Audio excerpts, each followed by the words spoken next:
Igreja Açores, o programa com a atualidade da Diocese, para ouvir aos domingos, ao meio-dia, na sua Antena 1 Açores.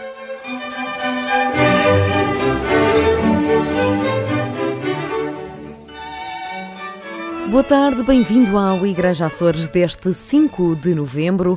Nestes dias comemoramos a Semana dos Seminários e os 482 anos da criação da Diocese. Vamos também falar com o Presidente da União das Misericórdias, o Provedor Bento Barcelos. Por agora, o nosso espaço noticioso. Nelson Pereira e Jacob Vasconcelos serão os dois futuros diáconos da Diocese de Angra. Os dois jovens tiveram duas experiências distintas, mas em comum têm a convicção de que viver no Seminário Episcopal de Angra é ter uma nova família. Nelson Pereira é terceirense e admite que é um privilégio ter as duas famílias na mesma ilha. Penso que nós acabamos por ser um pouco privilegiados pelo facto de estarmos perto de casa.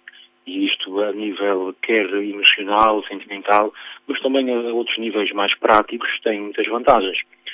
E penso que isto foi muito importante na minha caminhada de seminário, poder contar sempre com a minha família aqui perto. Por outro lado, também queria alguma dificuldade, pode ou não criar alguma dificuldade de ao sair, de também sentir talvez a habituação a uma nova realidade ser mais difícil, pelo facto de que, ao contrário de muitos dos meus colegas que já no tempo do seminário se habituaram a uma nova realidade, eu agora é que vou ter esta experiência. Mas eu penso que, pesando as duas questões na balança, penso que ressalta o aspecto positivo, que de facto a família é, digamos, um núcleo fundamental e é muito importante que nesta fase decisiva da nossa vida e da nossa formação esteja presente, não só espiritualmente, mas também fisicamente. Quanto à ordenação como diácono, Nelson assume a ansiedade e alegria. Penso que nesta altura os sentimentos são muito diversos, não é? Por um lado, a alegria de chegar a um momento que nós, quando entramos para o seminário, sempre sonhamos. E esta caminhada do seminário faz-se neste sentido, de uma preparação para depois poder servir o povo de Deus e que se vai concretizar de uma forma mais especial com a ordenação de diácono e futuramente com a ordenação presbiteral. Portanto, neste primeiro momento também um sentimento de alegria.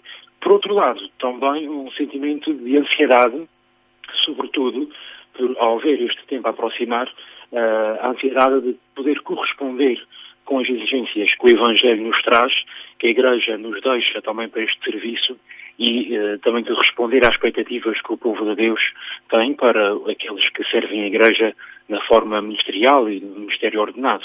Portanto, podia sintetizar que realmente portanto, esta miscelânea de sentimentos, de por um lado uma alegria em poder chegar portanto, a este ponto e de poder ser o povo de Deus, mas também a ansiedade de poder corresponder com essas exigências. Jacob Vasconcelos deixou a Ilha das Flores aos 15 anos para ingressar no seminário, ainda para concluir o secundário. O jovem quer, acima de tudo, que os novos seminaristas persigam os seus sonhos, apesar da dureza da decisão. Eu aconselho, sobretudo, que tenham capacidade de desprendimento e, sobretudo, que se lancem neste sonho, porque na nossa sociedade atual há um grande medo de sonhar. Há imensas dificuldades que se apresentam aos jovens de hoje, sobretudo ligadas aos sonhos que parecem irrealizáveis. Tudo parece ser muito presentista, tudo se alcança com um clique. E há decisões na nossa vida que nos comprometem definitivamente, mas que não devemos ter medo de avançar para elas, porque se é certo que nos trazem algumas dificuldades, trazem realizações muito maiores. E a vocação social é uma delas, o mesmo pode acontecer com outros géneros vocacionais que eu poderia aqui apontar. Agora, sobretudo, queria deixar um grande apelo à confiança, para não ter medo dos desafios. Eles existem, como diz o Papa Francisco no Evangelho e os desafios existem para ser superados, para serem vencidos. E por isso não há que ter medo de enfrentá-los. Por isso, todos aqueles que se sentem inquietados vocacionalmente, não tenham medo de fazer este caminho. E, se não for essa a vontade de Deus, Ele há de dar a luz suficiente para perceber qual é o projeto que tem para cada um deles. Quanto à sua ordenação diaconal, destaca 3 sentimentos. A alegria, a realização e a confiança. Antes de mais, um sentimento de alegria que é praticamente indiscutível, na medida em que sentir que estamos a cumprir aquilo que é a vontade de Deus a nosso respeito, traz-nos um grande sentimento de alegria. Por outro lado, realização, porque é um sonho que vai sendo alimentado desde a infância e que agora posso ver concretizado com este passo importante, já que a ordenação diaconal, embora seja um passo na caminhada rumo ao sacerdócio, é uma marca muito forte, porque o diaconado está muito ligado ao serviço, e o serviço é também a marca do pastor. E, nesse sentido, diácono um dia, diácono para sempre. Quer dizer, aquilo que são os ideais que marcam o diaconado nunca poderão ser esquecidos depois da nossa vida sacerdotal. Nesse sentido, é uma marca indelével que nós nunca poderemos esquecer. Por fim, uma grande atitude de confiança, porque sou consciente das minhas fragilidades, de não ser capaz de me valer de mim próprio para cumprir aquilo que são os desígnios de Deus na vocação sacerdotal. E por isso há também uma atitude de confiança em Deus, não de uma confiança despreocupada, mas a confiança de quem se põe em caminho, de quem quer ser melhor, de quem se quer renovar continuamente para servir melhor a Deus e à sua Igreja. Nelson e Jacob serão ordenados diáconos no dia 8 de dezembro, na celebração maior no Santuário de Nossa Senhora da Conceição, em Angra do Heroísmo. A Diocese Açoriana assinalou 482 anos no passado dia 3 de novembro. A efeméride data do dia em que foi assinada a bula Aquum Reputamos. Numa semana em que também se comemoram os seminários, Dom João Lavrador optou por dar maior destaque aos seminários neste ano de 2016, por um motivo específico. Eu este ano optei por valorizar a Semana dos Seminários. Eu pensei, realmente o dia 6 começa a Semana dos Seminários, teria sido muito interessante ter uma nota pastoral sobre a Diocese, que é muito interessante, e apelando precisamente para uma vivência diocesana, que nunca é demais nós afirmarmos isto mesmo. Ainda hoje os padres disseram que a consciência diocesana é muito difícil.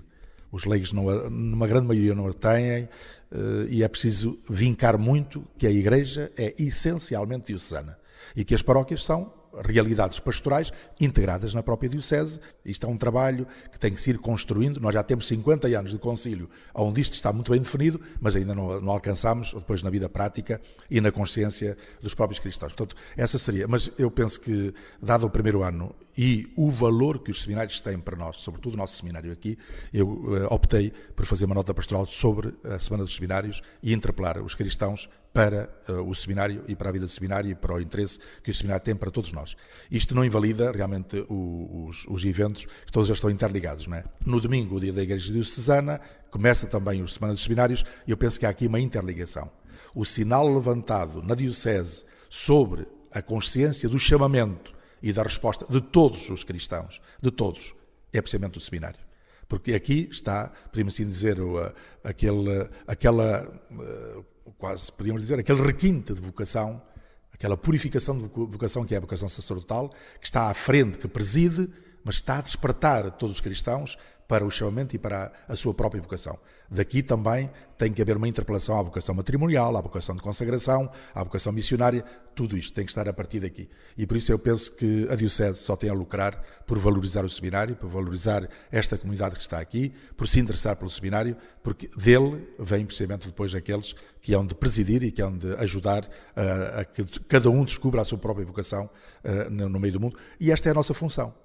Uma semana recheada de efemérides que serão celebradas hoje, dia 6 de novembro, na Sé Catedral de Angra. Teve lugar na passada sexta-feira, no Seminário Episcopal de Angra, as segundas jornadas diocesanas da comunicação social. Aos oradores membros dos órgãos de comunicação social açoriana, juntaram-se Manuel Pinto, professor universitário de comunicação social, e o professor catedrático Soromanho Marques. Comunicação, uma ponte para a inclusão, foi o tema do encontro que começou às 10 da manhã com uma exposição de Manuel Pinto, que afirmou que a sociedade atual não cuida da comunicação. Já o professor Soromanho Marques, à tarde, defendeu que uma contra-utopia, assente nos valores humanos, incentiva a uma sociedade mais inclusiva. No encerramento das jornadas, o balanço foi feito por Dom João Lavrador, bispo de Angra. A Diocese de Angra propôs-se oferecer esta plataforma de diálogo entre todos os que são responsáveis e agentes da comunicação social na nossa autonomia dos Açores. Estamos perante um serviço que muito poderá ajudar a encontrar os caminhos que melhor possam servir a pessoa humana e a sua dignidade e o bem da sociedade. A comunicação tem o poder de criar pontes, favorecer o encontro e a inclusão, enriquecendo assim a sociedade. E acrescenta, como é bom ver pessoas esforçando-se por escolher cuidadosamente palavras e gestos para superar as incompreensões. Assim, diz o Papa Francisco, que é fundamental escutar. Comunicar significa partilhar, e a partilha exige a escuta, o acolhimento. Escutar é muito mais do que ouvir. Ouvir diz respeito ao âmbito da informação. Escutar, ao invés, refere-se ao âmbito da comunicação e requer a proximidade. E ainda, escutar significa também ser capaz de compartilhar questões e dúvidas, caminhar lado a lado, libertar-se de qualquer presunção de omnipotência e colocar, humildemente, as próprias capacidades e dons ao serviço do bem comum. Qual o papel da comunicação social neste contexto social e neste convite que nos é dirigido a criar pontos em ordem ao bem comum? Perante a numerosa diversidade de meios de comunicação que estão ao dispor da sociedade açoriana, quisemos prestar este serviço para melhor nos conhecermos e melhor servirmos. A Igreja dos Açores dispõe-se a servir de plataforma para este diálogo e para este serviço. Que a nossa reflexão nos tenha ajudado a caminhar neste sentido. No final deste dia, quero deixar o meu muito obrigado pela colaboração de todos os presentes.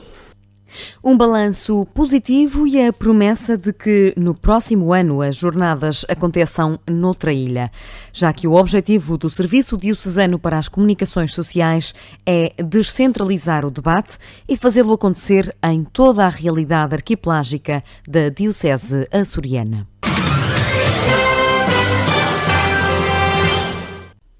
O Bispo de Angra reuniu na passada quinta-feira com os padres da Diocese açoriana ordenados nos últimos 10 anos. Um hábito implementado por São João Paulo II e que tem por objetivo um acompanhamento mais permanente no início do sacerdócio, como afirma Dom João Lavrador, Bispo de Angra. É uma idade em que se passa dos sonhos do seminário, passou pela alegria e pelo entusiasmo de uma ordenação, entrou com tudo aquilo que são as ilusões próprias de quem começa uma vida pastoral e que depois enfrenta realmente as realidades concretas, muitas vezes não tão simpáticas, outras vezes um bocado duras, da vida pastoral e, portanto, é necessário realmente nós acompanharmos de maneira mais próxima realmente estes anos. Não quer dizer que os outros também não tenham necessidade e, olhando para esta idade, para os 10 anos de ordenação, tem para nós realmente este sentido, estarmos próximos deles e tentarmos dialogar em conjunto, escutá-los e que eles também possam partilhar entre eles. Cada um vai dizendo como está, como se sente, os problemas pastorais que vai enfrentando. O facto de estarem todos em diálogo, isso também os ajuda para reconhecerem que, afinal, os problemas não são típicos só de um. A reunião aconteceu no Seminário Episcopal de Angra e juntou 18 dos 27 padres ordenados entre 2006 e 2016. 3 dezenas de legionários açorianos participaram na peregrinação nacional da Legião de Maria. Os 30 açorianos das ilhas de São Miguel, Terceira e Faial estiveram em Fátima e participaram com grande entusiasmo em todo o programa, garante o padre Bruno Rodrigues, diretor da Cúria Maria Mãe da Igreja no Faial. Com o tema Maria Mãe de Misericórdia, o encontro começou às 2 horas com um esquema muito próprio, com orações iniciais, com a apresentação do tema pelo Sr. Bispo Dom José Traquina, com Maria Mãe de Misericórdia. Depois houve também momentos lúdicos, poemas, cânticos, encenações, e terminou o sábado com a missa na Basílica da Santíssima Trindade. Depois, pela noite dentro, nós participámos na Capelina das Aparições, participámos na procissão de velas, e depois à noite, às 23 horas, iniciou-se uma vigília mariana na Basílica de Nossa Senhora do Rosário de Fátima. No outro dia, no dia 30, no domingo, se começou com a Via Sacra, melhor dizendo, com a Via Sacra no recinto, às 8h30 da manhã. Depois tivemos a realização dos Mistérios Gloriosos do Rosário na Capela das Aparições, com a procissão para o altar, e celebramos a Eucaristia por volta das 11 horas, onde aconteceu depois o adeus à Virgem. É sempre um momento muito emocionante.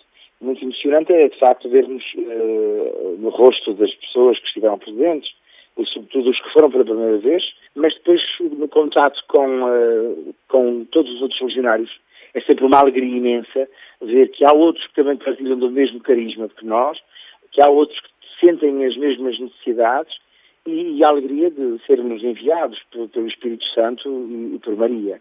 30 legionários que representaram a região no panorama nacional, apesar de não ser sempre fácil deslocar um grupo tão significativo. Os problemas são, sobretudo, financeiros. É claro que, devido às condições económicas de muitos legionários, muitas famílias, nem sempre é possível esta deslocação, porque ela também torna-se um pouco dispendiosa, porque os que participam têm que pagar a viagem e a estadia. Mas, de facto, existem determinados anos em que a participação é mais baixa e há outros em que existe assim uma grande adesão. E, de facto, o encontro, é muito interessante ver o encontro das diversas ilhas, pessoas que até não se conhecem, que nunca não se conheciam, mas que depois, a partir deste contato, desta partilha de experiências, nasce uma amizade que se vai fortalecendo, uma amizade que depois continua, e as pessoas, quando voltam a encontrar-se no ano seguinte, vê-se depois no rosto das pessoas que deixam transparecer essa vontade de voltar no ano seguinte. A Santa Sé reconheceu a Legião de Maria como Associação Internacional de Fiéis em 2014. O movimento católico nasceu na Irlanda há 93 anos e conta com 25 milhões de legionários, incluídos 35 mil membros em Portugal. E o nosso convidado deste espaço de entrevista do Igreja Açores é António Bento Fraga Barcelos, o provedor da Misericórdia de Angra e que representou as Misericórdias da região na reunião nacional que aconteceu no passado 29 de outubro. Antes de mais, bom dia. Bom dia, muito prazer. Que balanço faz desta reunião? É uma reunião do Conselho Nacional das Misericórdias Portuguesas. Tem assento nessa reunião o órgão executivo da União das Misericórdias Portuguesas, mas também tem os representantes de todas as regiões. No continente está mais ou menos dividido por distritos, depois tem os Açores e tem a Madeira. No caso concreto dos Açores, chama-se URMA, União Regional das Misericórdias dos Açores. A URMA é constituída pelas 23 misericórdias que estão, digamos, a trabalhar e a servir os açorianos. A União das Misericórdias, digamos, contempla uma relação muito estreita com os serviços regionais das misericórdias e, no caso concreto da URMA, estamos sempre presentes nessas reuniões. O Conselho Nacional das Misericórdias... Que é presidida também por si. Sim, no caso concreto da URMA, é presidido pela Misericórdia de Angra e, naturalmente, recai sobre o provedor a representação institucional. Faço com muito gosto, é evidente que é sempre feito em Fátima e exige mais uma viagem, mais, digamos, uma saída, mas consegue-se contemplar as nossas tarefas mais diversas entre a missão de ser provedor e a missão de ser presidente da URMA. Esta reunião é um conselho, como é um conselho é para aconselhar o órgão executivo, mas tem sempre uma troca de impressões muito válida. E o que se verifica com maior acutilhância é a necessidade de atualizar os acordos de cooperação. Como sabe, as políticas sociais são da responsabilidade do Estado. E o Estado é o Estado Central, o Governo da República, é o Estado Regional, e no Estado Regional é, digamos, a Administração Regional, o Governo Regional, mas também é o Poder Local. Contudo, desde a longa data que há uma cooperação estreita entre instituições sociais que são privadas, no caso das Misericórdias em concreto, mas outras hipóteses também, e o próprio Estado. E há um acordo de cooperação estabelecido entre o Estado e as instituições sociais para o desenvolvimento de políticas sociais. Políticas que seriam, à primeira vista, responsabilidade do próprio Estado, não é? Então, é no âmbito da revisão dos acordos de cooperação que corresponde a respostas sociais, a áreas de valência social que são válidas, que são necessárias, que vão desde a infância às pessoas mais idosas, tentando, digamos, complementar aquilo que a família não consegue complementar, cooperar, assumir. E os acordos de cooperação têm uma vertente, que é uma vertente de prestadora de serviços, de cuidados, mas também tem a componente financeira. Nada se pode fazer sem ter o financiamento, não é? E, portanto, este Conselho Nacional teve uma grande abordagem sobre a perspectiva dos acordos de cooperação para o futuro. E em termos de troca de impressões, as dificuldades regionais são as mesmas sentidas no território nacional? É uma pergunta muito interessante, que eu agradeço que a faça. Porque, efetivamente, transversalmente, as problemáticas sociais são iguais. E são iguais de uma forma muito sumária, caracterizando ao nível da infância é o apoiar as crianças no âmbito da creche e no âmbito do jardim de infância ou do pré-escolar para as famílias que não têm a possibilidade de poder dar esse apoio, porque a dificuldade de complementar a sua vida familiar e as suas responsabilidades familiares com a sua vida profissional, por vezes, carece desse apoio. Ao nível do pré-escolar, como é sabido, a rede pública do pré-escolar está cada vez mais ampla, mas por vezes, digamos, em função do seu horário, não é possível, digamos, ter um horário mais dilatado e daí que o pré-escolar ou o jardim de infância tem aqui uma grande incidência. Depois, ao nível da deficiência, o apoio no âmbito da deficiência é indispensável, da deficiência física, cognitiva, motora, etc.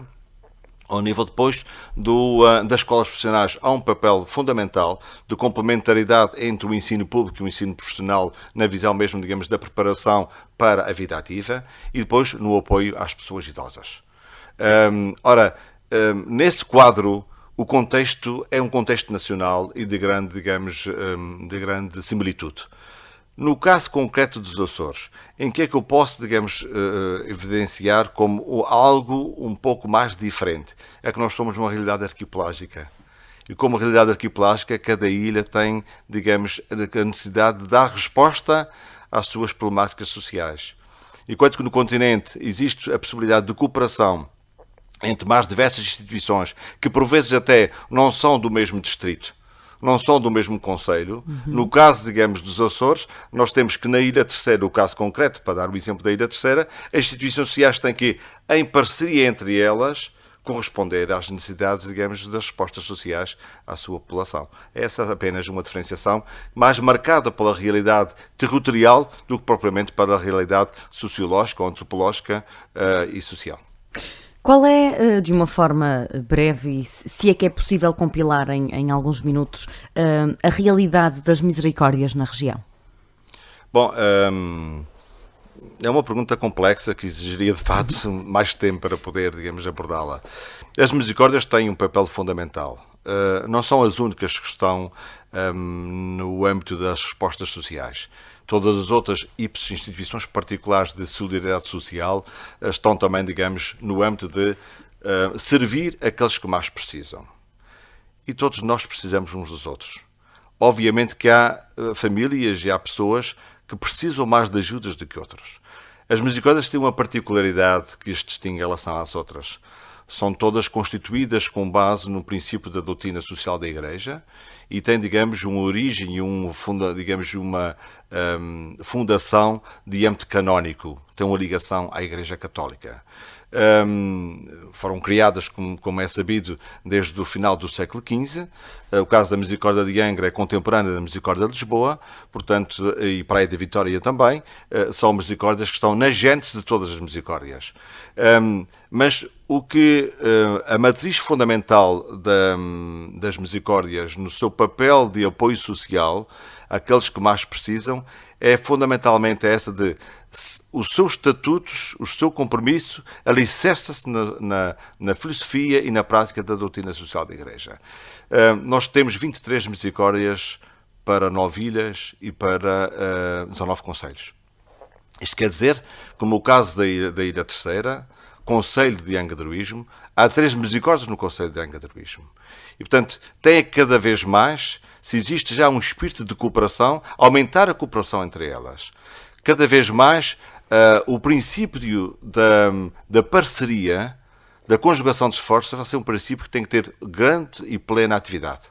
E, portanto, aquela que está com dificuldades de poder ter uma resposta social ao nível do serviço de apoio domiciliário, por exemplo, mas a outra misericórdia pode fazê-lo, abarcando parte das freguesias que, digamos, que está na sua área de atuação, deve fazê-lo. Portanto, o que é que se poderia caracterizar pelo trabalho das misericórdias? Um trabalho de grande alcance social, de grande interação com a sociedade, são entidades respeitáveis, são entidades que têm, de facto, esta matriz, digamos, alicerçada nos valores e nos ensinamentos e na doutrina social da Igreja, e que são instituições, digamos, reconhecidas pela população e que têm que ter aqui, cada vez mais, os seus dirigentes ter um sentido de não olhar apenas para a sua instituição, mas o que é que a sua instituição pode fazer com as outras para melhorar as condições de vida daqueles nossos concidadãos que mais precisam.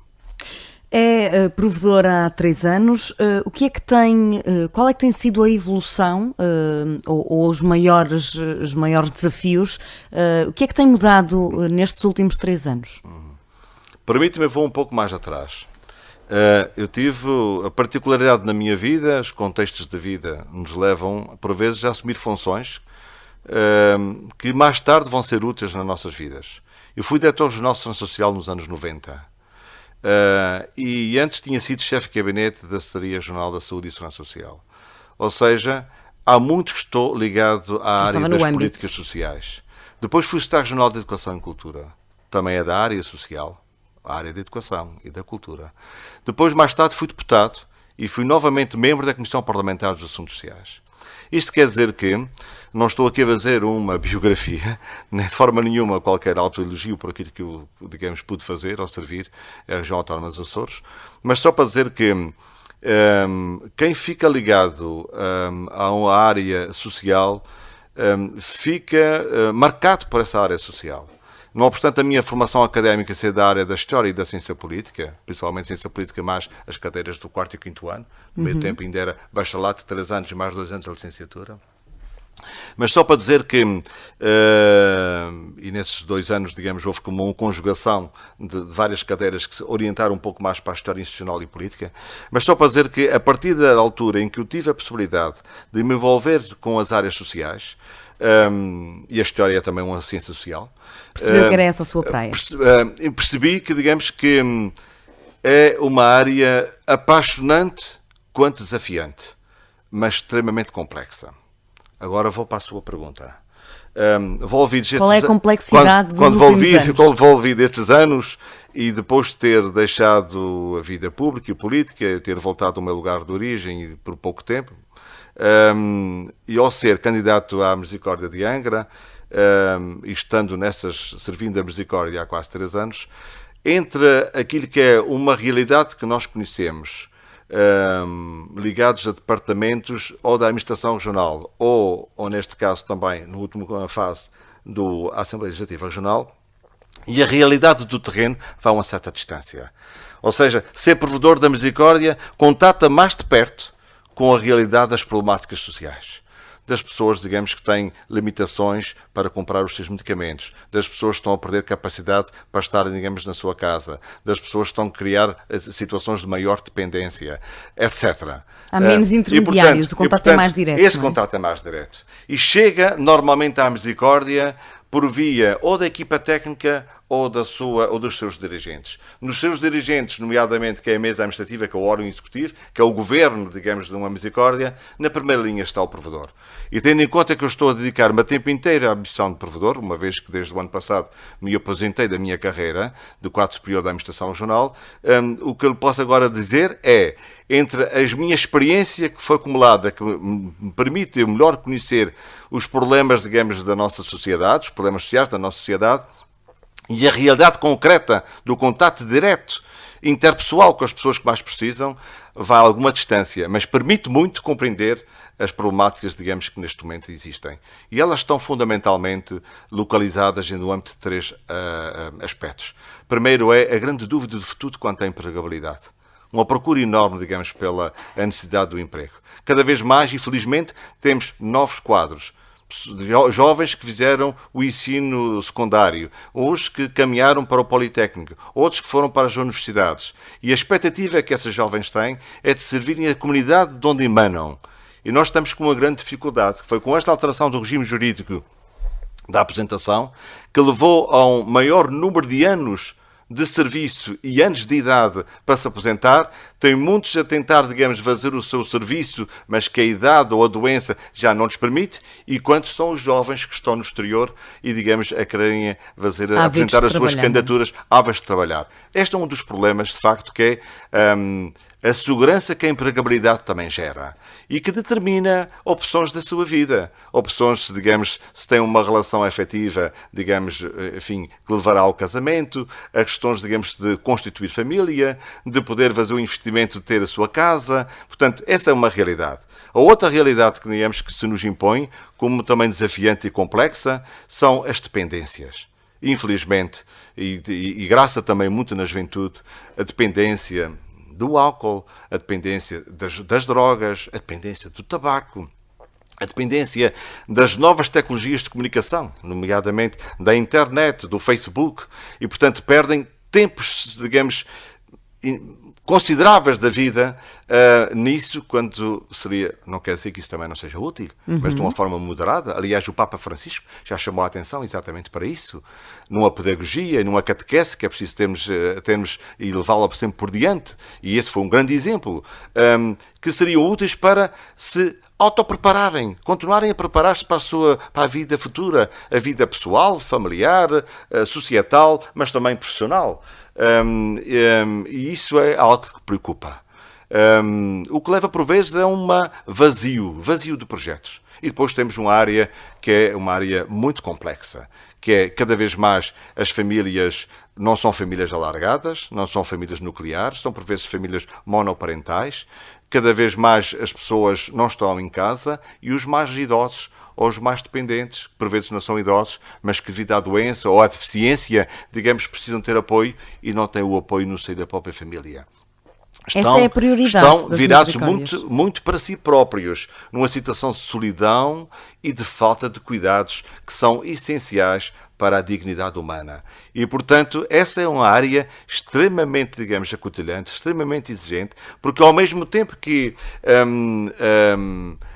a melhor orientação das políticas sociais aponta para não desenraizar as pessoas da sua própria comunidade, da sua casa, da sua vizinhança, da sua freguesia, da sua comunidade, e esse é um sentido mais correto, daí que os serviços de apoio ao domicílio são fundamentais, os ditos SAD, mas ao mesmo tempo há pessoas que já não têm condições para estarem no seu meio. E então aí têm que ser acolhidas em instituições. Mas essa relação entre a necessidade da pessoa, o verificar as suas potencialidades ainda para ainda estar na sua casa, no seu meio, na sua comunidade, por vezes já sem ter família, mas pelo menos com algum apoio da sua vizinhança, e aquela necessidade de vir para uma instituição tem que ser ponderada a cada caso e com um sentido de muito rigor de apreciação, mas nunca deixando de ter em conta a realidade da pessoa humana e que nessa perspectiva, por vezes, o salto tem que ser dado neste sentido. A Misericórdia de Angra tem sido exemplo no que respeita à dinamização de programas para as pessoas que lá estejam a pernoitar ou não, mas tem investido muito e tem enverdado muito pelo caminho da formação, por exemplo, de séniores nas novas tecnologias. É esse o caminho, é fazê-los sentir mais úteis na sociedade. Agradeço a sua pergunta, enfim, e deixo-lhe aqui o convite para quando nos quiser visitar, o faça. Eles já andam no Facebook. Eu sei, mas deixo o convite assim, quando quiser, porque a pergunta evidencia que tem sensibilidade para esta área, que tem sensibilidade e que tem alguma informação sobre a realidade da vida da Misericórdia neste sentido.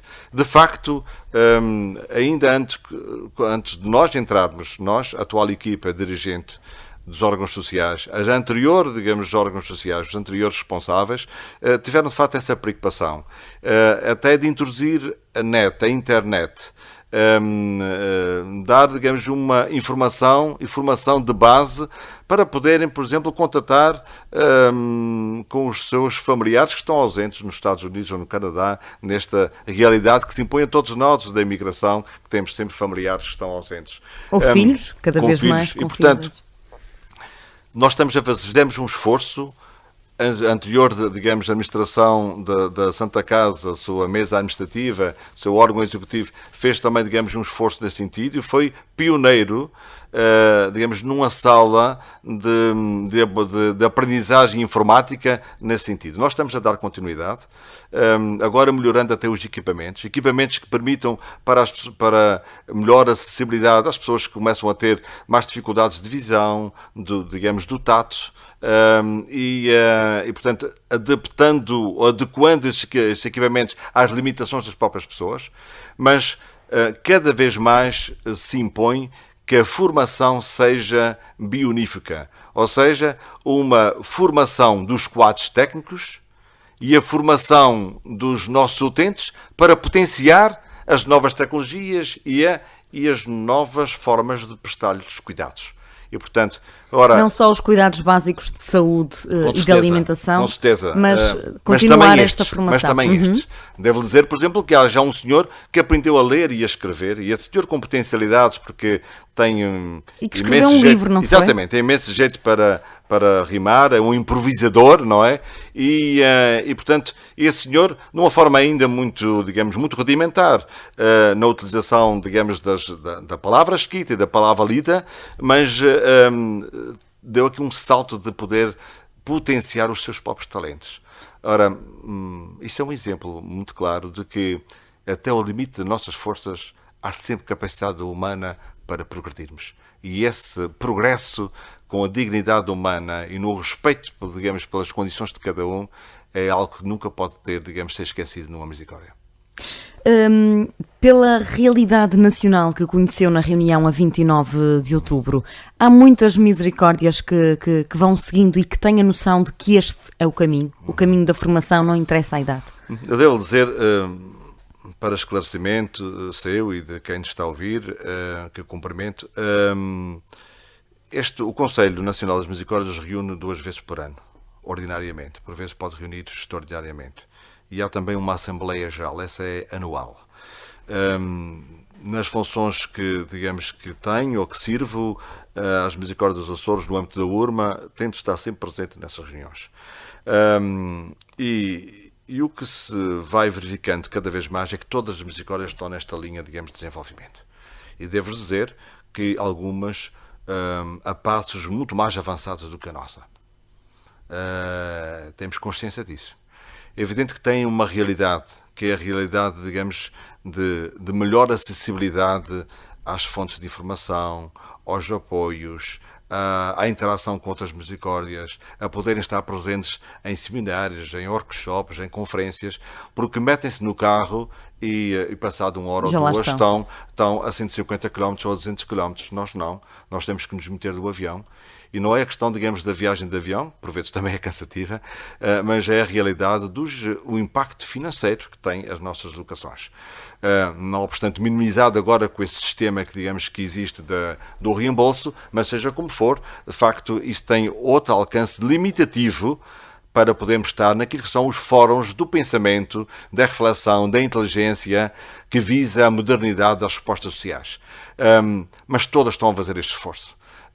E note que nos Açores todas as misericórdias estão nessa linha, umas com mais capacidades do que outras, como é natural, mas julgo que há aqui um pilar fundamental para o progresso das misericórdias, que é termos uma boa equipa técnica. Custa dinheiro, custa, mas hoje em dia a equipa técnica interdisciplinar é indispensável, que vá desde a psicologia ao serviço social, digamos, à área clínica, à área de enfermagem, portanto, para além de outras especialidades, digamos, indispensável. E se a Misericórdia de Angra era dotada de uma boa equipa técnica, nós ainda estamos a reforçá-la para podermos dar respondência às necessidades, nomeadamente agora no âmbito da demência. Como sabe, com o aumento da esperança de vida, que foi um bem para a humanidade, foi uma conquista para a humanidade, há, contudo, mais anos de vida do ponto de vista biológico, somático, físico, mas, por vezes, digamos, esses anos de vida que foram acrescidos não estão a ser vividos com qualidade. Porque a patologia das doenças do foro neurodegenerativo, nomeadamente as demências, o Alzheimer, tem marcado muito a vida, digamos, daqueles que estão conseguindo ter mais anos de vida. E nesse âmbito, a nossa proposta, o nosso projeto para este mandato era criar um centro de dia de apoio à demência. Ele está criado, já está protocolado com a Secretaria Regional da Seguridade Social, Instituto de Segurança Social dos Açores, que cooperaram connosco e já foram realizadas as obras necessárias para adaptar um espaço da estrutura do lar de idosos para um centro de dia de apoio à demência. Nós estamos agora a constituir uma equipa técnica, a aguardar o mobiliário que foi adquirido, mas já foi feita a visita domiciliária a cada um dos seus potenciais interessados, que em princípio definimos como limite de 12 os inscritos para o Centro de Dia de Apoio à Demência, e muito em breve vamos ter essas pessoas, senhoras e senhores, que vão estar a trabalhar e a viver na nossa instituição durante o dia, tentando melhorar a sua qualidade de vida e tentando, se não for possível, regredir a sua doença, pelo menos que ela não se agrave, dando-lhe condições para que a sua cabeça, o seu cérebro, a sua capacidade sensorial, cognitiva e intelectual possa, digamos, não ter um agravamento.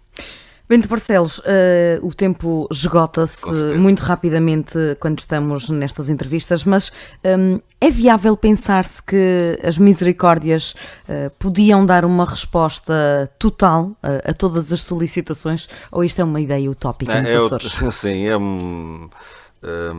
terminou muito bem a sua pergunta, é uma ideia utópica. Sabe que não haverá nenhuma estrutura que abarque serviços públicos da área social, com serviços, digamos, de instituições sociais que emanam da sociedade civil organizada, com os seus valores e com os seus objetivos de apoiar aqueles que mais precisam, que possam corresponder em pleno às necessidades sociais. Sabe que todos, e às vezes tem-se uma visão muito particular, pensando que só as pessoas com fracos recursos económicos e financeiros, os ditos pobres, só esses é que são, digamos, têm as suas problemáticas sociais. Nós bem sabemos que não é isso que acontece. Há pessoas extremamente ricas nas suas posses, digamos, económicas e financeiras e que têm muitas problemáticas sociais. E, portanto, a problemática social, desde a doença às dependências, desde a fragilidade humana, desde uma crise, digamos, que surge de um momento para o outro, desde, digamos, uma quebra do ego e digamos, da valorização pessoal, são tantas e inúmeras problemáticas sociais, porque o ser humano é, efetivamente, já os filósofos, digamos, do período pré-clássico e clássico o apontavam, é um ser, digamos, potenciador, com imensas capacidades, a começar pela inteligência, mas ao mesmo tempo é um ser frágil, é um ser, digamos, limitativo, é um ser indigente, para-se até usar uma expressão mais dura. E de um momento para o outro podemos estar muito bem, e de um momento para o outro vem a doença, ou vem uma crise social, ou vem uma crise familiar, ou vem uma crise afetiva, associada depois a outras naturezas de patologias físicas ou, digamos, ou cognitivas. E, portanto, nunca haverá uma solução para todas as pessoas para os seus problemas sociais. Agora, o que tem que se ter a condição é que a humanidade podia estar a viver muito melhor se não houvesse violência. Se não houvesse, digamos, uma visão apenas material da humanidade. Uma visão apenas economicista do lucro, digamos, no mundo. Uma visão, digamos, que se resolve as coisas pela força e que, ao contrário, que no diálogo, na aproximação, na cooperação, na interajuda é que está a solução. E por vezes basta um sorriso para minimizar um aspecto negativo de alguém que está com uma grande carência.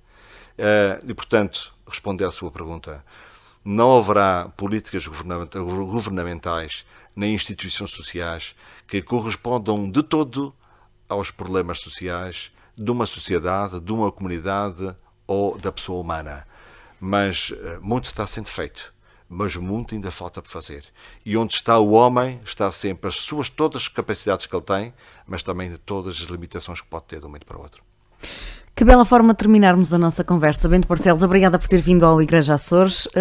Haverão certamente mais oportunidades para continuarmos esta conversa. Muito obrigado, eu que agradeço esta oportunidade. Estou ao seu dispor.